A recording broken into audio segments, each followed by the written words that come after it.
When we first meet Carlos and Sarah, it's clear that they share a unique dynamic. Carlos is a protective father, and Sarah, well, she's like that one toxic girl. Like, she's sheltered, naive, and fragile.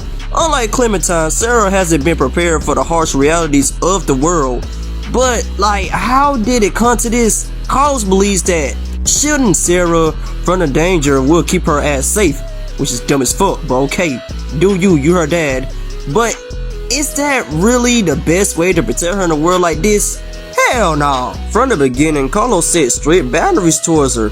Like, he repeatedly tells her to stay out of trouble and rely on him for survival. This overprotectiveness stems from, his love, but it also leaves Sarah ill-equipped to even handle this world in the first place. Like, unlike Clementine, who had learned how, to become self-reliant and learn the lessons of becoming self-reliant, Sarah remains dependent on her father all the time.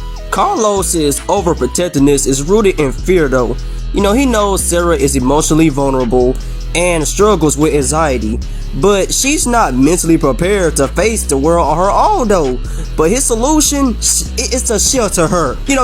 Just keep her from learning the truth about what's really out there. That was stupid to even do it in the first place. And anyway, is this man really a goddamn doctor? Cause how the word can you not tell a walker bite from a dog bite? Make it make sense. Dummy, yeah. Yeah. Dummy, yeah. Yeah. Dummy, yeah. Yeah. By shielding her from the dangers, Carlos unintentionally stunts her development. Sarah doesn't even learn how to defend herself, nor even understand the full extent of the threat of what they got going on in the first place. This man tries to keep her in a bubble, in a relic of the old world where innocence could still be protected, but in The Walking Dead, ignorance is a death sentence. Just ask Kate. The moment Carlos dies is the turning point for Sarah. Everything she knows, her entire support system, is ripped away in an instant. Without her father, Sarah is completely lost. She literally just shuts down in the face of danger, paralyzed by fear and grief. And this is where Carlos' greatest failure becomes evident.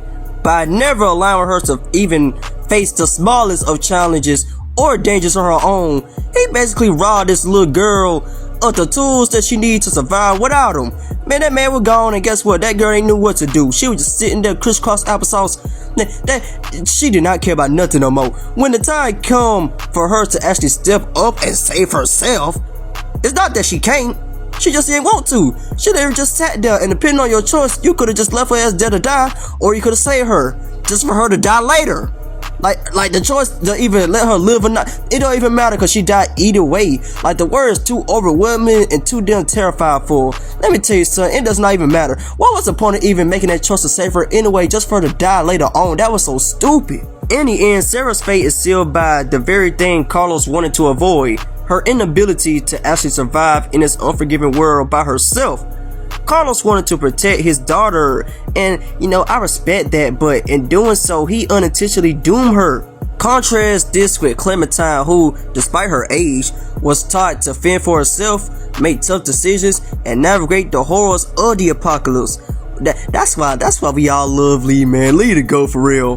But where Sarah, she was coddled. Clementine was forced to mature quickly, and while it was harsh, it was necessary for her survival. The tragedy of Sarah's story isn't just that she lost her father, it's the fact that she was never even given a chance to grow.